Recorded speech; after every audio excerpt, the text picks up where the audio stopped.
Hello student, আশা করি তোমরা সবাই ভালো আছো। লেসনের টেকের পক্ষ থেকে গুণগত রসায়নের আজকের ক্লাসে তোমাদের সবাইকে স্বাগতম জানাচ্ছি।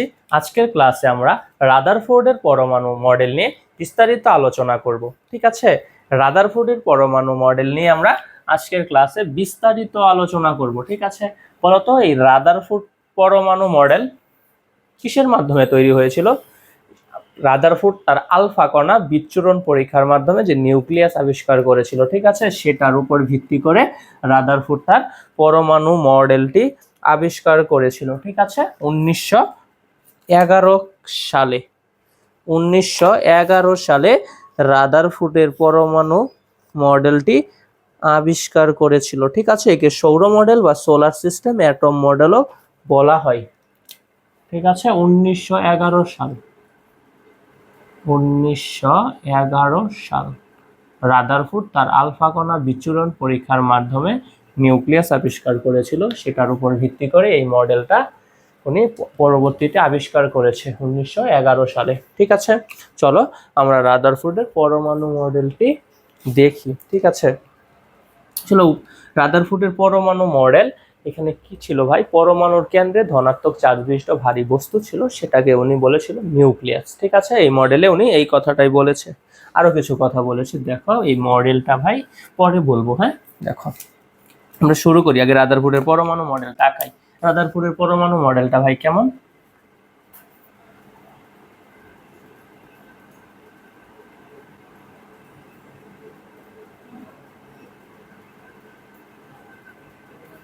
রাদারফোর্ডের পরমাণু মডেল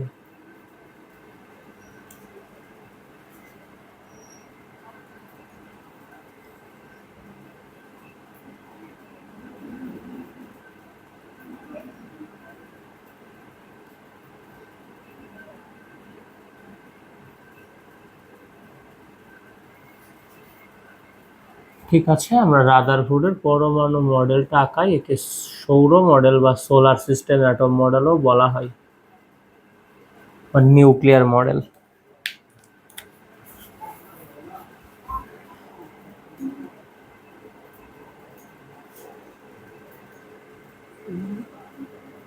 খেয়াল করে দেখো, এই হচ্ছে রাদারফোর্ডের পরমাণু মডেলটা। হ্যাঁ, এটাকে সৌরজগতের সৌর মডেলও বলা হয়, বা সোলার সিস্টেম অ্যাটম মডেল।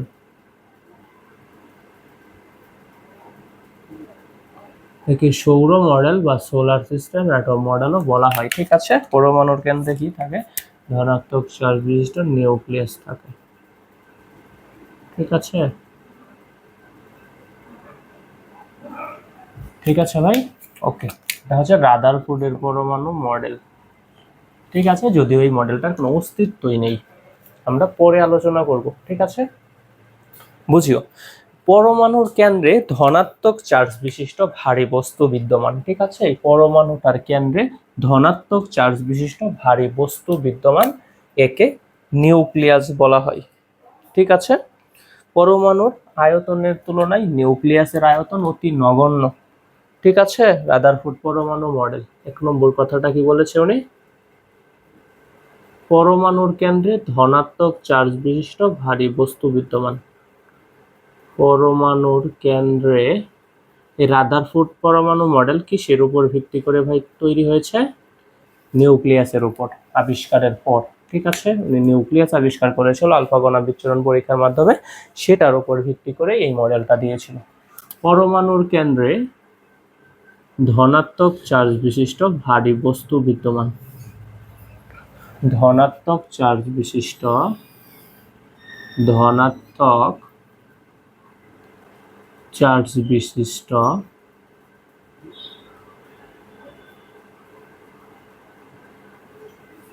ভারী বস্তু বিদ্যমান। ভারী বস্তু বিদ্যমান। পরমাণুর কেন্দ্রে ধনাত্মক চার্জ বিশিষ্ট ভারী বস্তু বিদ্যমান। ঠিক আছে, এই ভারী বস্তুটাকেই বলা হয় নিউক্লিয়াস। এই ভারী বস্তুকে নিউক্লিয়াস বলে। এই ভারী বস্তুকে এই ভারী বস্তুকে ভারী বস্তুকে পরমাণুর কেন্দ্রে ধনাত্মক চার্জ বিশিষ্ট ভারী বস্তু বিদ্যমান, এই ভারী বস্তুকে নিউক্লিয়াস বলে।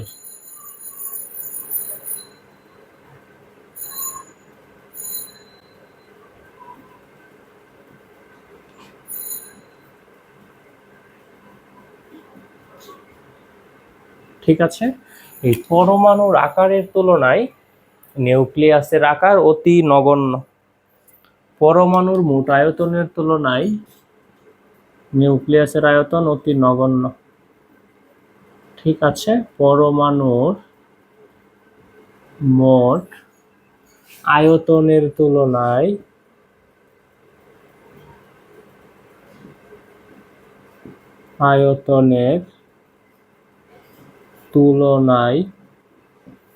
নিউক্লিয়াসের আয়তন অতি নগণ্য। নিউক্লিয়াসের আয়তন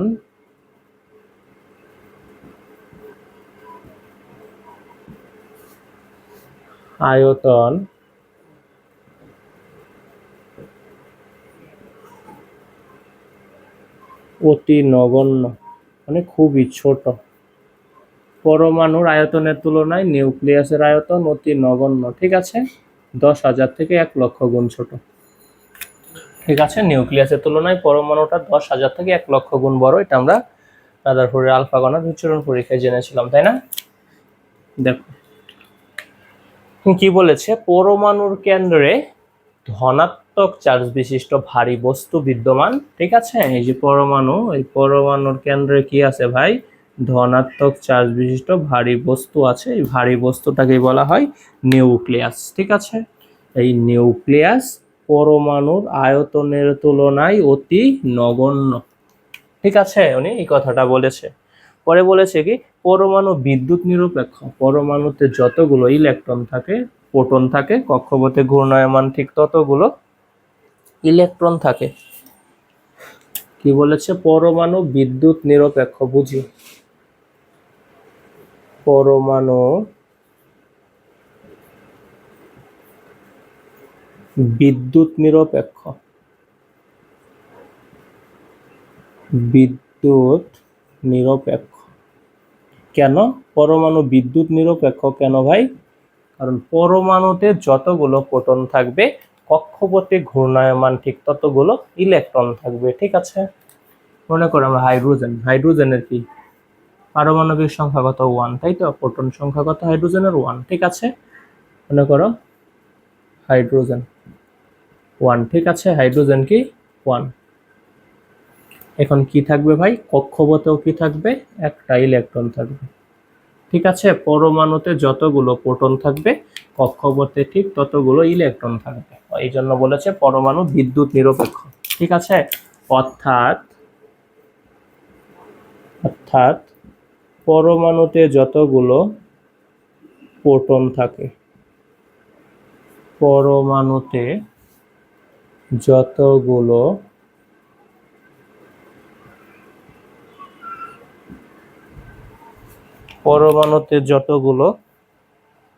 প্রোটন থাকে, কক্ষপথে ঘূর্ণায়মান ঠিক ততগুলো ইলেকট্রন থাকে।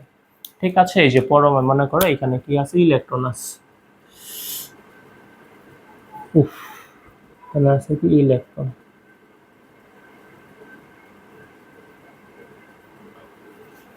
ঠিক আছে, কক্ষপথে ইলেকট্রন ঘুরতেছে।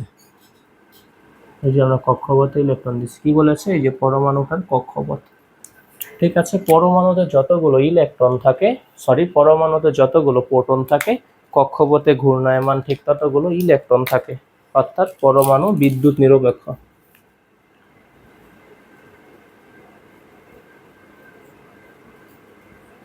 প্রোটন থাকে, কক্ষপথে ঘূর্ণায়মান ঠিক ততগুলো ইলেকট্রন থাকে। ঘূর্ণায়মান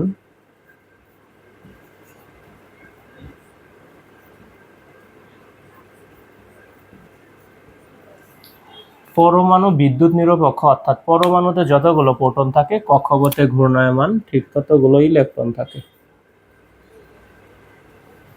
ঠিক ততগুলো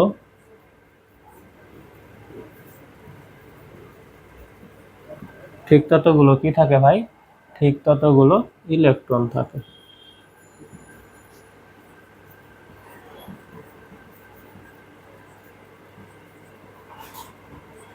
ঠিক আছে ভাই। পরমাণু বিদ্যুৎ নিরপেক্ষ, পরমাণুতে যতগুলো প্রোটন থাকে কক্ষপথে ঘূর্ণায়মান ঠিক ততগুলো ইলেকট্রন থাকবে। ঠিক আছে, মনে করো সোডিয়াম পরমাণু। সোডিয়াম পরমাণুটি কি ভাই? প্রোটন থাকে কতগুলো? 11টি। ঠিক আছে, 11টি প্রোটন থাকে যেহেতু সোডিয়াম পরমাণুর কক্ষপথে 11টি ইলেকট্রন ঘূর্ণায়মান থাকবে। ঠিক আছে, অর্থাৎ সোডিয়াম পরমাণু বিদ্যুৎ নিরপেক্ষ হবে। রাদারফোর্ড কি বলেছে? পরমাণু বিদ্যুৎ নিরপেক্ষ, পরমাণুতে যতগুলো প্রোটন থাকে কক্ষপথে ঘূর্ণায়মান ঠিক ততগুলো ইলেকট্রন থাকে।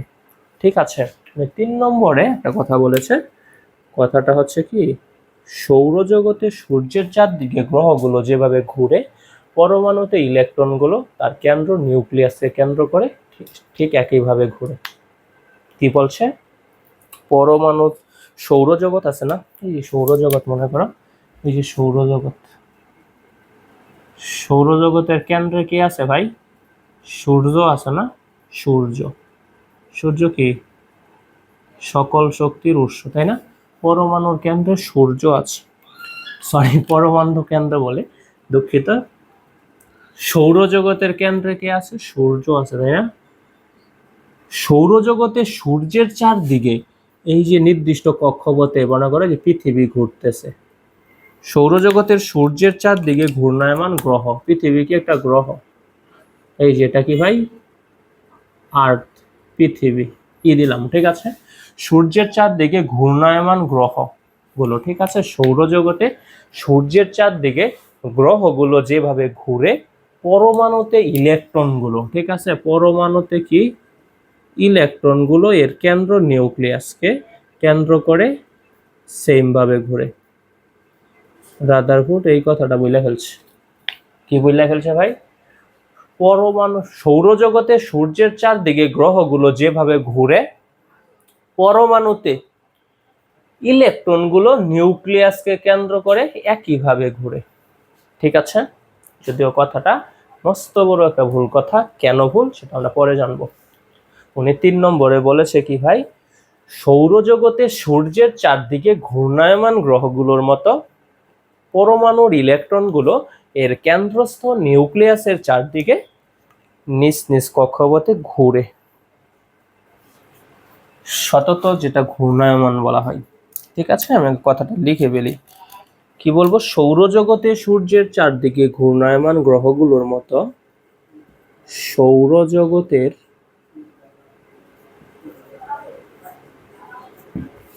সূর্যের চারদিকে ঘূর্ণায়মান গ্রহগুলোর মতো, রাদারফোর্ড কি বলেছে? সৌরজগতের সূর্যের চারদিকে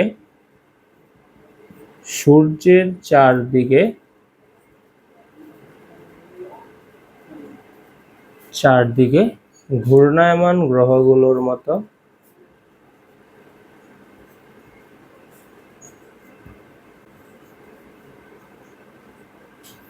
সৌরজগতের সূর্যের চারদিকে ঘূর্ণায়মান সৌরজগতে সূর্যের চারদিকে ঘূর্ণায়মান গ্রহসমূহের মতে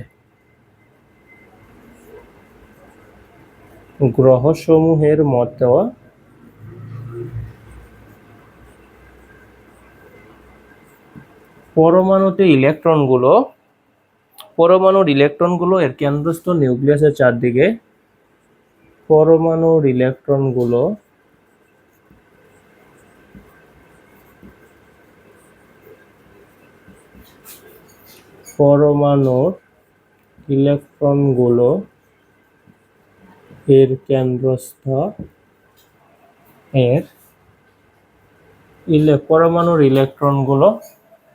এর কেন্দ্রস্থ নিউক্লিয়াসের চারদিকে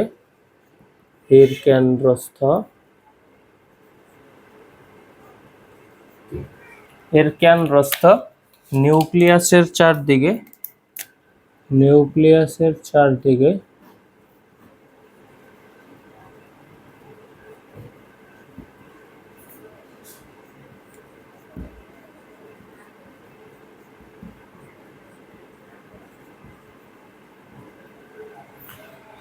সৌরজগতের সূর্যের চারদিকে ঘূর্ণায়মান গ্রহসমূহের মতো পরমাণুর ইলেকট্রনগুলো, ঠিক আছে, এর কেন্দ্রস্থ নিউক্লিয়াসের চারদিকে নিজ নিজ কক্ষপথে সতত ঘূর্ণায়মান, মানে ঘুরতে থাকে, নিজ নিজ কক্ষপথে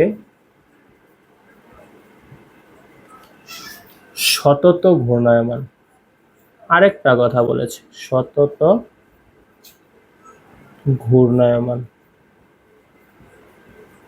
ঠিক আছে, বুঝিও এটা কি সৌরজগৎ, সৌরজগতের কেন্দ্রে সূর্য আছে, সূর্যের চারদিকে গ্রহগুলো যেভাবে ঘুরে, পরমাণু, এটা পরমাণুর নিউক্লিয়াসকে কেন্দ্র করে ইলেকট্রনগুলো একইভাবে ঘুরে, এই কথাটাই বলেছে, ঠিক আছে। পরে বলেছে কি ঘুরতে থাকা ইলেকট্রনের কেন্দ্র বহির্মুখী বল, এই যে ইলেকট্রনটা যে ঘুরতেছে, ঠিক আছে, এই ইলেকট্রনের কেন্দ্র বহির্মুখী বল আছে, তাই না, এবং কি আছে কেন্দ্রমুখী বলও আছে কেন্দ্রের দিকে, তাই তো, এবং কেন্দ্রের দিকে কি আছে ভাই, কেন্দ্রের দিকে আছে কেন্দ্রমুখী বল।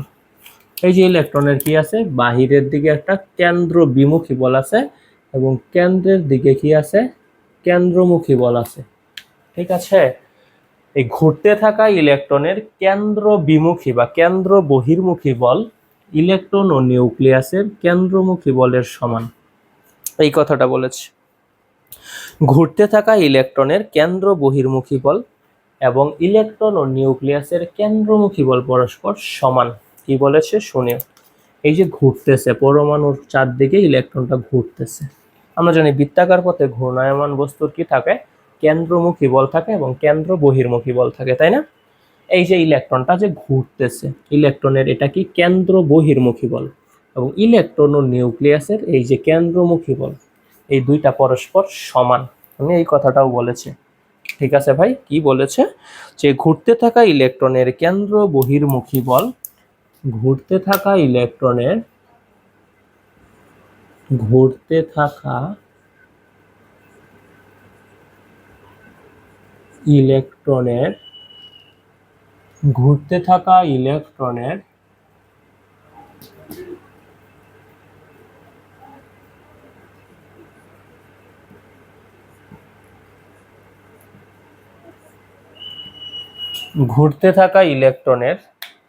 কেন্দ্র বহির্মুখী বল,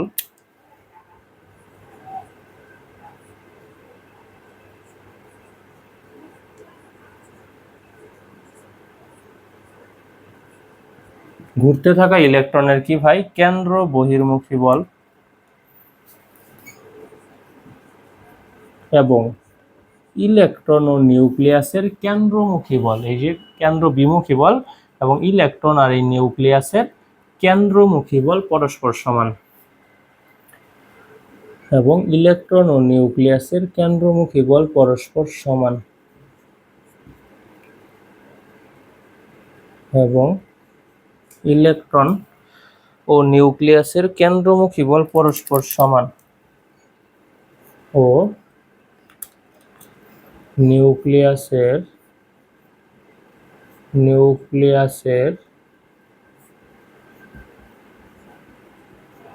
কেন্দ্রমুখী বল পরস্পর সমান,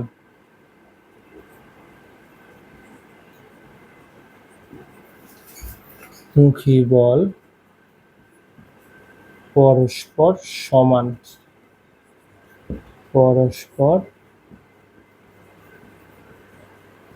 সমান, ঠিক আছে ভাই। কি বলেছে সৌরজগতে সূর্যের চারদিকে গ্রহগুলো যেভাবে ঘুরে, মানে সূর্য তো সেন্টারে আছে, সূর্যকে সেন্টারটাকে কেন্দ্র করে গ্রহগুলো যেভাবে ঘুরে, পরমাণুতে ইলেকট্রনগুলো এর কেন্দ্র নিউক্লিয়াসকে, পরমাণুর কেন্দ্রে কে থাকে নিউক্লিয়াস, পরমাণুর ইলেকট্রনগুলো নিউক্লিয়াসকে কেন্দ্র করে নিজ নিজ কক্ষপথে সতত ঘূর্ণায়মান থাকে, এবং আরেকটা কথা কি বলেছে, এই ঘুরতে থাকা ইলেকট্রনের কেন্দ্র বহির্মুখী বল, মানে ইলেকট্রনের বাহিরের দিকে বল, এবং ইলেকট্রন ও নিউক্লিয়াসের কেন্দ্রমুখী বল, ইলেকট্রন ও নিউক্লিয়াস মানে ভেতরের দিকে, এই বলটা কি পরস্পর সমান। ঠিক আছে, এই যে 3 নম্বর পয়েন্টে এই কথা বলেছে। সৌরজগতে সূর্যের চারদিকে গ্রহগুলো যেভাবে ঘুরে, সূর্যের চারদিকে এই যে গ্রহগুলো যেভাবে ঘুরে, পরমাণুতে ইলেকট্রনগুলো এর কেন্দ্র নিউক্লিয়াসের কেন্দ্র করে এভাবে ঘুরে নিজ নিজ কক্ষপথে। ঠিক আছে, ঘুরতে থাকা ইলেকট্রনের কেন্দ্র বহির্মুখী বল এবং ইলেকট্রন ও নিউক্লিয়াসের কেন্দ্রমুখী বল পরস্পর সমান। ঠিক আছে, এই ছিল রাদারফোর্ডের পরমাণু মডেলটা ভাই।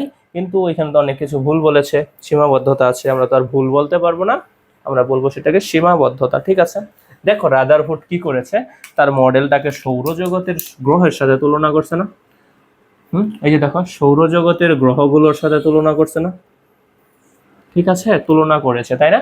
এই জন্য এই রাদারফোর্ডের পরমাণু মডেলকে যেন কি বলা হয়, সোলার সিস্টেম অ্যাটম মডেল বা সৌর মডেল বলা হয়। ঠিক আছে, রাদারফোর্ড পরমাণু মডেলে নিউক্লিয়াসের ধারণা আছে, তাই একে নিউক্লিয়ার মডেল বলা হয়। সৌরজগতের সাথে মিল রেখে মডেলটি দেওয়া হয়েছে, তাই একে সৌরমণ্ডল পরমাণু মডেল, সৌরমণ্ডল পরমাণু মডেল বা সোলার সিস্টেম অ্যাটম মডেল বলা হয়। ঠিক আছে, দেখো এই পরমাণু মডেলের অন্য কি কি নাম আছে একটু বুঝিও। হ্যাঁ, কি আছে? নিউক্লিয়াসের কথা আছে, অস্তিত্ব আছে, তাই তো? নিউক্লিয়াসের ধারণা আছে, তাই কি বলা হয়, নিউক্লিয়ার মডেল বলা হয়। নিউক্লিয়ার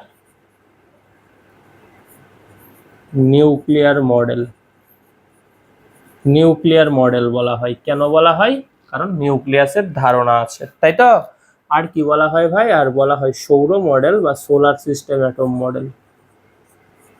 সৌর মডেল বা সোলার সিস্টেম অ্যাটম মডেল, সৌরমণ্ডল মডেল বা solar system atom model. Atom কি? অ্যাটম হচ্ছে পরমাণু। Solar system atom model, atom model ভাই বুঝিও। ঠিক আছে, কেন বলা হলো নিউক্লিয়ার মডেল? কেন বলা হলো? কারণ রাদারফোর্ডের পরমাণু মডেলে নিউক্লিয়াসের অস্তিত্ব আছে, তাই তো?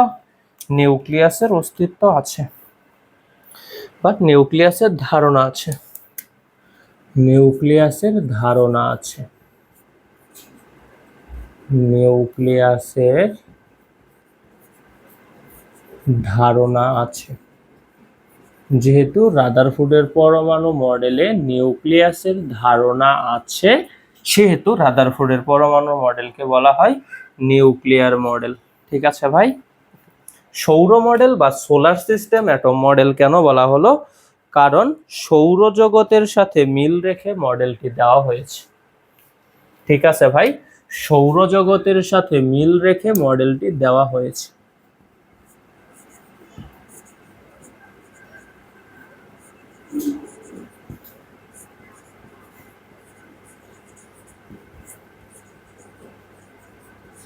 মিল রেখে মডেলটি দেওয়া হয়েছে, মডেলটি দেওয়া হয়েছে। ঠিক আছে, খ নম্বর প্রশ্ন আসলে লিখতে হবে, প্রশ্ন যদি আসে বলবা। যদি বলা হয় সৌর মডেল কেন বলা হয়, কিংবা সোলার সিস্টেম অ্যাটম মডেল কেন বলা হয়, কি বলবা? যে সৌরজগতের সাথে মিল রেখে মডেলটি দেওয়া হয়েছে। ওকে, যদি বলা হয় নিউক্লিয়ার মডেল কেন বলা হচ্ছে, বলবো নিউক্লিয়াসের ধারণা আছে। ঠিক আছে, এই ছিল রাদারফোর্ডের পরমাণু মডেল। এবার আমরা এই মডেলে কি কি ভুল আছে সেগুলো জানবো। মোটামুটি নিউক্লিয়াসের অস্তিত্ব আছে, এটা একটা সত্য কথা, এটা ছাড়া বাকি সব কিছুই মোটামুটি মিথ্যা। ঠিক আছে, উনি কি করে ফেললো, সৌরজগতের সাথে তার মডেলটার তুলনা করে ফেললো, সৌরজগতের গ্রহের সাথে মডেলটার তুলনা করে ফেললো। বলো তো, সৌরজগতের যে গ্রহগুলো আছে এদের কি কোনো চার্জ আছে? কোনো চার্জ নাই, এরা চার্জ নিরপেক্ষ। আবার কি বলছে, ইলেকট্রনগুলো তো চার্জ আছে। তাহলে একটা যে বস্তুর চার্জ আছে আর একটা নাই, দুইটা কি এক হলো? হলো না। তাই তুলনা করাটা কি হলো? ভুল হইলো। এই ভুলটাকে আমরা বলবো সীমাবদ্ধতা। আরো কিছু ভুল আছে, আমরা দেখবো। হ্যাঁ, ওকে, আমরা মুছে দিই, আমরা এবার সীমাবদ্ধতায় চলে যাব। আশা করি তোমরা এগুলো বুঝতে পেরেছো। হ্যাঁ, রাদারফোর্ড পরমাণু মডেলে কি বলেছে, পরমাণুর কেন্দ্রে ধনাত্মক চার্জ বিশিষ্ট ভারী বস্তু বিদ্যমান, একে নিউক্লিয়াস বলে। পরমাণুর আকারের তুলনায় নিউক্লিয়াসের আকার অতি নগণ্য। 2 নম্বরে কি বললো, পরমাণু বিদ্যুৎ নিরপেক্ষ, পরমাণুতে যতগুলো প্রোটন থাকে কক্ষপথে ঘূর্ণায়মান ঠিক ততগুলো ইলেকট্রন থাকে। ঠিক আছে। 3 নম্বরে কি বললো, সৌরজগতে সূর্যের চারদিকে ঘূর্ণায়মান গ্রহগুলোর মতো পরমাণুর ইলেকট্রনগুলো এর কেন্দ্রস্থ নিউক্লিয়াসের চারদিকে নিজ নিজ কক্ষপথে সতত ঘূর্ণায়মান। ঘুরতে থাকা ইলেকট্রনের কেন্দ্র বহির্মুখী বল ও ইলেকট্রন ও নিউক্লিয়াসের কেন্দ্রমুখী বল পরস্পর সমান। তাই তো, আমরা এবার সীমাবদ্ধতায় চলে যাব। রাদারফোর্ড পরমাণু মডেলে সীমাবদ্ধতা, এটা হলো ভুল, সীমাবদ্ধতা। ঠিক আছে, ভুল বলতে পারবো না, বলতে হবে সীমাবদ্ধতা। হ্যাঁ, কারণ বিজ্ঞানী উনি, ওনার সম্মান রক্ষার্থে বলতে হবে সীমাবদ্ধতা। তাহলে প্রথম সীমাবদ্ধতা আমরা কি বলতে পারি, গ্রহগুলোর সাথে ইলেকট্রনের তুলনা সঠিক হয়নি, কারণ গ্রহগুলো চার্জ নিরপেক্ষ এবং ইলেকট্রন ঋণাত্মক চার্জ বিশিষ্ট। ঠিক আছে। ওকে, 1 নম্বরটা আমরা কি বলতে পারি, গ্রহগুলোর সাথে ইলেকট্রনের তুলনা সঠিক হয়নি।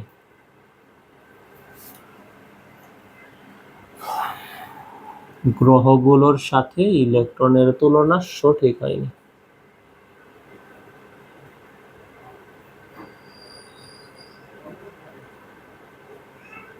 সৌরজগতের গ্রহগুলোর সাথে ইলেকট্রনের যে তুলনা করেছিল সেটা সঠিক না।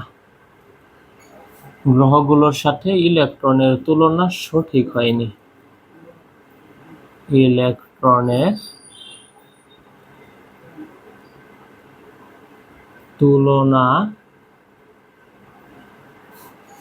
সঠিক হয়নি। গ্রহগুলোর সাথে ইলেকট্রনের তুলনা সঠিক হয়নি। কেন? কারণ ইলেকট্রন ঋণাত্মক চার্জ বিশিষ্ট এবং গ্রহগুলো চার্জ নিরপেক্ষ। কারণ ইলেকট্রন ঋণাত্মক চার্জ বিশিষ্ট, এটা কি হইল, উনি সৌরজগতের গ্রহের সাথে যে ইলেকট্রনের তুলনা দিয়ে ফেললো সেটা কি হইল? হইল না। কারণ সৌরজগতের গ্রহগুলো চার্জ নিরপেক্ষ, ইলেকট্রন ঋণাত্মক চার্জ বিশিষ্ট, ইলেকট্রনের চার্জ আছে আর গ্রহের কোনো চার্জ নাই, তো তুলনা করলে তো হলো না। ঠিক আছে, ভুল হয়ে গেল। ওই যেটাই, একটা বস্তুর চার্জ আছে আর একটা নাই, কিন্তু দুইটাকে উনি তুলনা করেছে একই বলেছে, যেটা ভুল, সীমাবদ্ধতা। গ্রহগুলোর সাথে ইলেকট্রনের তুলনা সঠিক হয়নি, কারণ ইলেকট্রন ঋণাত্মক চার্জ বিশিষ্ট। ইলেকট্রন ঋণাত্মক চার্জ বিশিষ্ট। ঋণাত্মক চার্জ বিশিষ্ট, চার্জ বিশিষ্ট। ঠিক আছে, কিন্তু গ্রহগুলো চার্জবিহীন এবং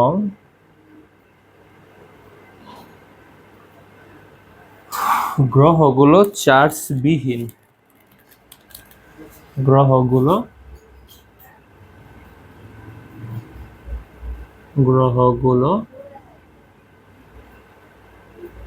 কেমন ভাই? চার্জবিহীন, মানে কোনো চার্জ নাই।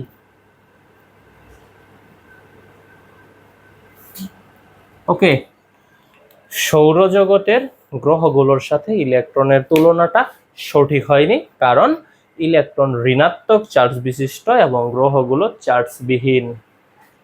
ঠিক আছে। 2 নম্বর সীমাবদ্ধতা কি, কক্ষপথের আকার ও আকৃতি সম্বন্ধে কোনো ধারণা দেয়নি। উনি যে বললো ইলেকট্রনগুলো নিজ নিজ কক্ষপথে সতত ঘূর্ণায়মান থাকে, ঠিক আছে, কিন্তু ইলেকট্রনের আকার, দুঃখিত, কক্ষপথের আকার কিংবা আকৃতি কেমন এটা কিছু বলে নাই। তাহলে এটাও তার একটা ত্রুটি, সীমাবদ্ধতা। কক্ষপথের আকার ও আকৃতি সম্বন্ধে কোনো ধারণায় মডেল দিতে পারেনি, কারণ উনি বলেছিল ইলেকট্রনগুলো নিজ নিজ কক্ষপথে সতত ঘূর্ণায়মান থাকে অবধি বলেছিল, তাই না? কিন্তু বলে নাই কি কক্ষপথের আকার ও আকৃতি সম্বন্ধে কিছু বলে নাই। তাই আমরা বলবো কক্ষপথের আকার ও আকৃতি সম্বন্ধে কোনো ধারণা এই মডেল দিতে পারেনি। কক্ষপথের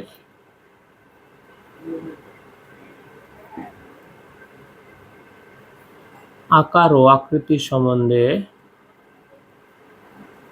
আকার ও আকৃতি ভাই কি আবার? আকার হচ্ছে কি, এটা কেমন, ছোট নাকি বড়, আর আকৃতিটা দেখতে কেমন, গোলাকার নাকি ডিম্বাকার নাকি উপবৃত্তাকার, এইগুলো। ঠিক আছে, ওকে। আকার কি?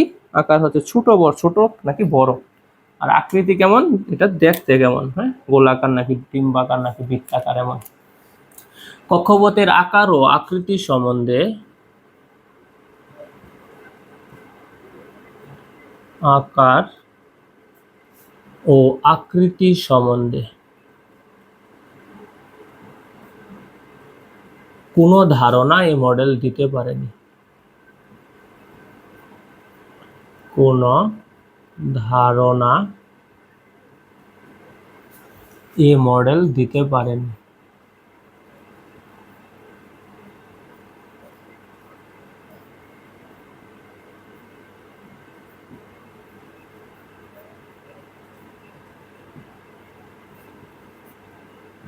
ঠিক আছে ভাই, কক্ষপথের আকার ও আকৃতি সম্বন্ধে কোনো ধারণা এই মডেল দিতে পারেনি। ঠিক আছে, আচ্ছা, উনি বারবার কি বলছিল, ইলেকট্রনগুলো নিউক্লিয়াসে কেন্দ্র করে ঘুরতে থাকে, তাই তো? গ্রহগুলো যেমন সূর্যকে কেন্দ্র করে ঘুরে, ইলেকট্রনগুলো এর পরমাণু নিউক্লিয়াসে কেন্দ্র করে ঘুরে, তাই তো? উনি কি কয়টা ইলেকট্রনের কথা বলছিল? একাধিক বলেছিল? বলে নাই। যদি একাধিক থাকে তাহলে কিভাবে ঘুরবে সে সম্পর্কে যেহেতু কিছু বলে নাই, তাহলে এটাও তার একটা সীমাবদ্ধতা। আমরা কি বলবো, একাধিক ইলেকট্রন বিশিষ্ট পরমাণুতে ইলেকট্রনগুলো নিউক্লিয়াসকে কিভাবে পরিভ্রমণ করে সেটার কোনো ব্যাখ্যা রাদারফোর্ড মডেল দিতে পারেনি। লিখে ফেলি আমরা তাহলে। উনি এক ইলেকট্রন বিশিষ্ট বলছিল, তাই না? ওকে, কিন্তু একাধিক যদি থাকে তখন কি হবে? দেখছো কিভাবে ত্রুটি বের করতেছে, সীমাবদ্ধতা। একাধিক ইলেকট্রন বিশিষ্ট পরমাণুতে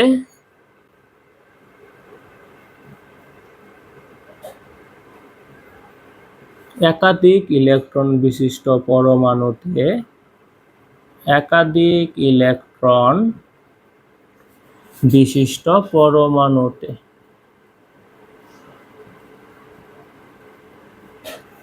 একাধিক ইলেকট্রন বিশিষ্ট পরমাণুতে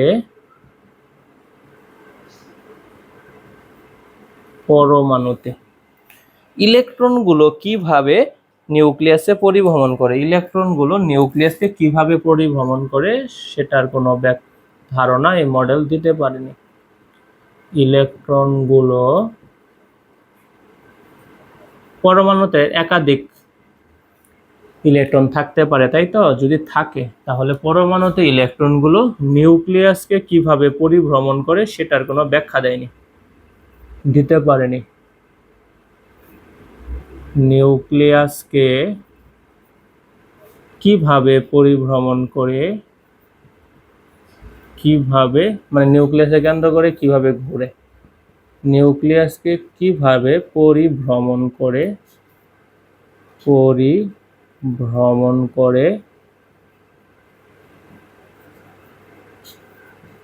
একাধিক ইলেকট্রন বিশিষ্ট পরমাণুতে ইলেকট্রনগুলো নিউক্লিয়াসে কিভাবে পরিভ্রমণ করে তার কোনো উল্লেখ এই মডেলে নেই। তার কোনো উল্লেখ এই মডেলে নেই।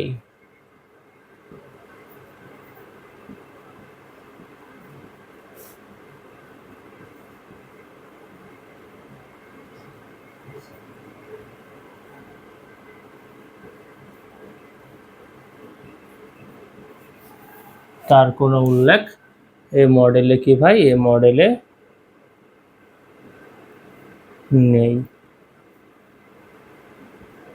ঠিক আছে, তাহলে আমরা 3 নম্বর সীমাবদ্ধতাটাও জেনে নিলাম। রাদারফোর্ড বলেছিল কি, ইলেকট্রনগুলো এর কেন্দ্রকে ঘুরবে, তাই তো? যদি একাধিক ইলেকট্রন থাকে তখন কি হবে, তখন কিভাবে ঘুরবে সেটা কিছু বলেছে? বলে নাই, তাহলে এটা তার একটা সীমাবদ্ধতা। ঠিক আছে, আমরা লিখলাম একাধিক ইলেকট্রন বিশিষ্ট পরমাণুতে ইলেকট্রনগুলো নিউক্লিয়াসকে কিভাবে পরিভ্রমণ করে তার কোনো ধারণা বা উল্লেখ এই মডেলে নেই। এই যে লিখছি, তার কোনো উল্লেখ এই মডেলে নেই। ঠিক আছে, 4 নম্বর ত্রুটিটা হচ্ছে ভয়াবহ একটা ত্রুটি, যেটার উপর ভিত্তি করে তুমি বলতে পারবা রাদারফোর্ডের পরমাণু মডেলটা ভুল, এই মডেলের কোনো অস্তিত্বই থাকবে না। ঠিক আছে, বিজ্ঞানী ম্যাক্স প্ল্যাঙ্ক আছে, বুঝছো? বিজ্ঞানী ম্যাক্সওয়েল, ঠিক আছে, উনি তড়িৎ চুম্বকীয় তত্ত্বের উপর ভিত্তি করে বলেছিল, যেটা সত্য। ঠিক আছে, সত্য একটা কথা আবিষ্কার করেছিল যে কোনো আধান যদি, কোনো চার্জ যদি বৃত্তাকার পথে ঘুরতে থাকে, তা ক্রমাগত শক্তি হারাবে। বুঝছো?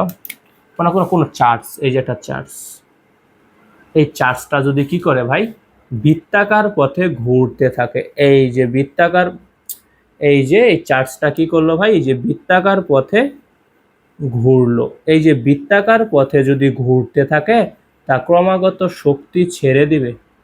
ঠিক আছে, মনে করো এটা হচ্ছে কেন্দ্রটা, কোনো চার্জ, ঠিক আছে, কোনো আধান বৃত্তাকার পথে যদি ঘুরতে থাকে, ঠিক আছে, মনে করো কোনো আধান, এই যে কোনো আধান যদি বৃত্তাকার পথে ঘুরতে থাকে, তা ক্রমাগত কি করবে, শক্তি ছেড়ে দিবে। শক্তি ছেড়ে দিলে কি হবে, তার আবর্তন চক্র ধীরে ধীরে কমে যাবে। ঠিক আছে, এবং চার্জটা এক সময় নিউক্লিয়াসে এসে পতিত হবে। ঠিক আছে, চিন্তা করে দেখো তো ভাই, রাদারফোর্ড পরমাণুর যে ইলেকট্রনটা আছে, এই ইলেকট্রনটা যদি ক্রমাগত বৃত্তাকার পথে ঘুরতে থাকে, তাহলে এক সময় কি হবে, এই নিউক্লিয়াসে এসে পতিত হয়ে যাবে না? যদি পতিত হয়ে যায়, তাহলে কি রাদারফোর্ড মডেলের কোনো অস্তিত্ব থাকবে? থাকবে না। ঠিক আছে, রাদারফোর্ড পরমাণু মডেলটি একটি অস্থায়ী অবস্থা প্রাপ্ত হবে। ঠিক আছে, 4 নম্বর সীমাবদ্ধতা এটাই। ঠিক আছে, বিজ্ঞানী ম্যাক্সওয়েল তড়িৎ চুম্বকীয় তত্ত্বের উপর ভিত্তি করে বলেছিল কি, কোনো আধান যদি বৃত্তাকার পথে ঘুরতে থাকে, কোনো আধান যদি বৃত্তাকার পথে ঘুরতে থাকে, তা ক্রমাগত শক্তি ছেড়ে দিবে এবং তার আবর্তন চক্র কমতে কমতে একসময় আধানটা নিউক্লিয়াসে পতিত হবে। এক্ষেত্রে রাদারফোর্ডের পরমাণু মডেল একটা অস্থায়ী অবস্থা প্রাপ্ত হবে। ঠিক আছে ভাই, কাঁদতেছো কেন তুমি? মিষ্টি যাও, দেখবো কে বাবা, এই যে কান্দো কেন? এই যে দেখো, ওর নাম হচ্ছে জানো কি, মিষ্টি, বুঝছো? ও ঘুমাচ্ছিল, ঘুম থেকে উঠে এখন আমাদের সাথে ক্লাস করতে আসছে। ওর তো জ্বর আসছে, এই জন্যই ও কান্না করতেছে, বুঝছো? তোমরা সবাই ওর জন্য দোয়া কইরো, বুঝছো? ওর জন্য তাড়াতাড়ি সুস্থ হয়ে যায়। বাবা দেখো, একটা হাই দিয়ে দাও, এই যে একটা হাই দিয়ে দাও বাবা, বাবা এই যে একটা হাই দিয়ে দাও, এই যে সবাই তোমাকে দেখতেছে, দেখো, দেখছো? ঠিক আছে, তুমি যাও, ওই ঘরে চলে যাও, এখানে আইসো না, আমরা এখানে পড়তেছি, তুমি আরো বড় হও, পরে তোমাকেও পড়াবো, যাও। দেখো আমরা কোথায় ছিলাম ভাই, আমরা ছিলাম যে কোনো আধান যদি বৃত্তাকার পথে ঘুরতে থাকে, ঠিক আছে, ম্যাক্সওয়েল কি বলেছে, কোনো আধান যদি বৃত্তাকার পথে ঘুরতে থাকে, তা ক্রমাগত শক্তি ছেড়ে দিবে এবং তার আবর্তন চক্র ধীরে ধীরে কমতে থাকবে এবং এক সময় আধানটা নিউক্লিয়াসে এসে পতিত হবে, সেন্টারে এসে পতিত হবে। চিন্তা করো, রাদারফোর্ড পরমাণুর ইলেকট্রনটা যদি ভাই এভাবে ঘুরতে থাকে, আবর্তন চক্র ছোট হতে হতে এক সময় যদি নিউক্লিয়াসে এসে পতিত হয়, তাহলে কি ওই মডেলের কোনো অস্তিত্ব থাকবে? থাকবে না। অর্থাৎ রাদারফোর্ড পরমাণু মডেলটি অস্থায়ী অবস্থা প্রাপ্ত হবে। দেখো এই কথাটাই আমি লিখে দিলাম। হ্যাঁ, এটা মস্ত বড় একটা ভুল বলেছে, বৃত্তাকার পথে ক্রমাগত ঘুরতে থাকে নিজ নিজ কক্ষপথে সতত। দেখো, ম্যাক্সওয়েলের তড়িৎ চুম্বকীয় তত্ত্ব অনুসারে, ম্যাক্সওয়েলের তড়িৎ চুম্বকীয় তত্ত্ব অনুসারে, ম্যাক্সওয়েলের ম্যাক্সওয়েলের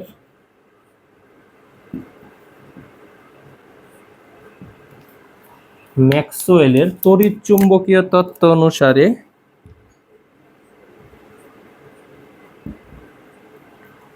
তড়িৎ চুম্বকীয় তত্ত্ব অনুসারে ম্যাক্সওয়েলের তড়িৎ চুম্বকীয়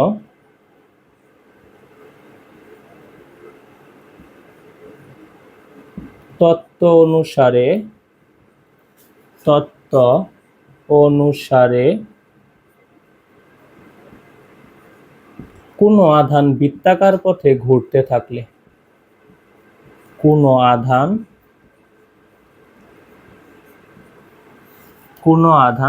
বৃত্তাকার পথে ঘুরতে থাকলে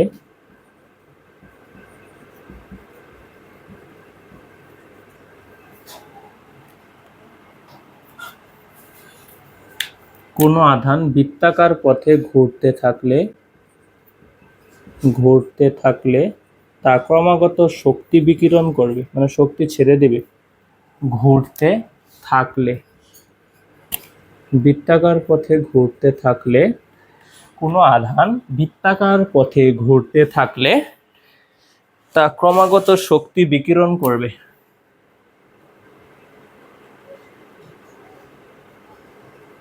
তা ক্রমাগত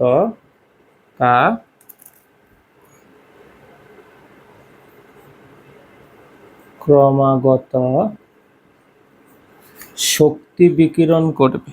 ঠিক আছে, তা ক্রমাগত শক্তি বিকিরণ করবে, মানে শক্তি ছেড়ে দিবে। শক্তি ছেড়ে দিলে কি হবে? আবর্তন চক্র ধীরে ধীরে কমে যাবে। ওকে, তা ক্রমাগত শক্তি বিকিরণ করবে, ফলে তার আবর্তন চক্র ধীরে ধীরে কমে এবং শক্তি হারাতে হারাতে নিউক্লিয়াসে পতিত হয়।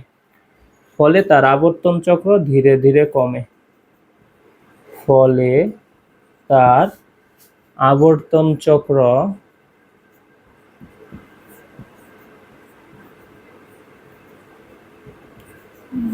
ধীরে ধীরে কমে, ধীরে ধীরে আবর্তন চক্র ধীরে ধীরে কমতে থাকে। ঠিক আছে, কমে এবং শক্তি হারাতে হারাতে নিউক্লিয়াসে পতিত হয়, এবং শক্তি হারাতে হারাতে নিউক্লিয়াসে পতিত হয়। আধানটা কি করবে? শক্তি হারাতে হারাতে নিউক্লিয়াসে পতিত হবে। শক্তি হারাতে হারাতে শক্তি হারাতে হারাতে শক্তি হারাতে হারাতে নিউক্লিয়াসে পতিত হয়। নিউক্লিয়াসে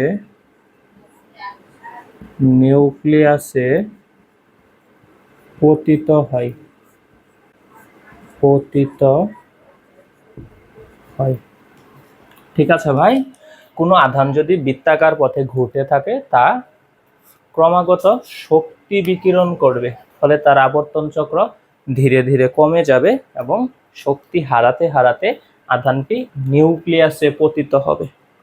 ঠিক আছে, যদি রাদারফোর্ড পরমাণুর কক্ষপথের ইলেকট্রনটা যদি ক্রমাগত ঘুরতে ঘুরতে শক্তি হারাতে হারাতে নিউক্লিয়াসে এসে পতিত হয়, তখন কি মডেলটার অস্তিত্ব থাকবে?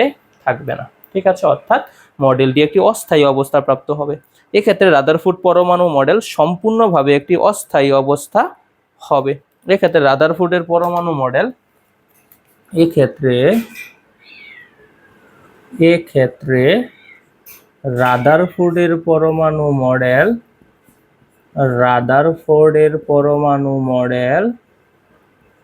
রাদারফোর্ডের পরমাণু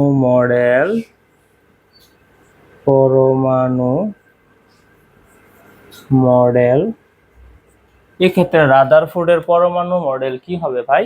সম্পূর্ণভাবে একটি অস্থায়ী অবস্থা হবে। সম্পূর্ণভাবে একটি অস্থায়ী অবস্থা হবে।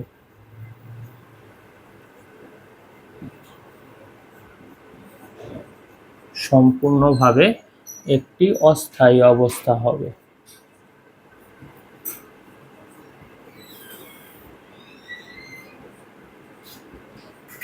অস্থায়ী অবস্থা হবে।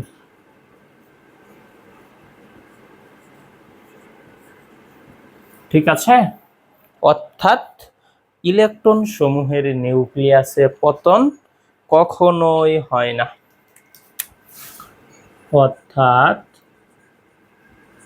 ইলেকট্রন সমূহের নিউক্লিয়াসে পতন কখনোই হয় না।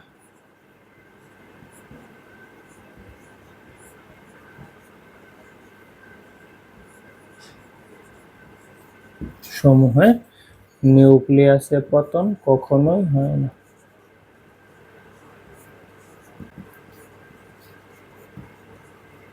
পতন, ইলেকট্রন সমূহের নিউক্লিয়াসে পতন কখনোই হয় না। কখনোই হয় না। ঠিক আছে, অর্থাৎ অসম্ভব। বুঝছো ভাই? রাদারফোর্ড বলেছিল কি ইলেকট্রনগুলো নিজ নিজ কক্ষপথে সতত ঘূর্ণায়মান থাকে। কিন্তু বিজ্ঞানী ম্যাক্সওয়েল তড়িৎচুম্বকীয় তত্ত্বের উপর ভিত্তি করে বলেছে, ম্যাক্সওয়েল এটা কিন্তু সত্য কথা বলেছে, যে কোনো আধান যদি বৃত্তাকার পথে ঘুরতে থাকে তা ক্রমাগত শক্তি বিকিরণ করবে, ফলে তার আবর্তন চক্র ধীরে ধীরে কমে যাবে। ঠিক আছে, কোনো আধান, এই যে মনে করো কোনো আধান কি করলো, বৃত্তাকার পথে ঘুরতেছে, ঘুরতে ঘুরতে কি হবে, আর আবর্তন চক্র কমে যাবে। ঠিক আছে, কমে গিয়ে গিয়ে কি হবে, এক সময় কি হবে, নিউক্লিয়াসে এসে আধানটা পতিত হবে। ঠিক আছে, ফলে তার আবর্তন চক্র ধীরে ধীরে কমে এবং শক্তি হারাতে হারাতে নিউক্লিয়াসে পতিত হয়। রাদারফোর্ড পরমাণু মডেলের ইলেকট্রনটা যদি শক্তি হারাতে হারাতে নিউক্লিয়াসে এসে পতিত হয়, তাহলে অবস্থা কি হবে ভাবছো, মডেলটার কোনো অস্তিত্বই থাকবে না। এক্ষেত্রে রাদারফোর্ডের পরমাণু মডেল সম্পূর্ণভাবে একটি অস্থায়ী অবস্থা প্রাপ্ত হবে, অর্থাৎ ইলেকট্রন সমূহের নিউক্লিয়াসে পতন কখনোই হয় না। ঠিক আছে ভাই, ওকে। আরেকটা কথা আছে, কথাটা হচ্ছে কি, বর্ণালী মডেল হাইড্রোজেন পরমাণুর বর্ণালী সম্পর্কে কোনো ধারণা দিতে পারেনি। ঠিক আছে, বর্ণালী জিনিসটা আবার কি, আগে লিখে ফেলি, দাঁড়াও। এ মডেল হাইড্রোজেন পরমাণুর বর্ণালী সম্পর্কে কোনো ধারণা দিতে পারেনি। হাইড্রোজেন পরমাণুর বর্ণালী সম্পর্কে, হাইড্রোজেন পরমাণুর বর্ণালী সম্পর্কে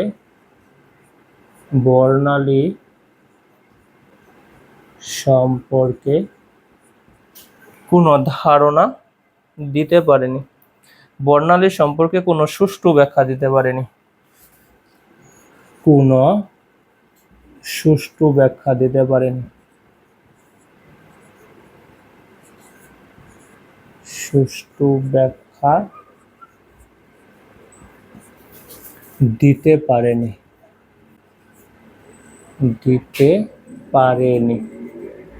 ঠিক আছে ভাই, বর্ণালী জানো কি,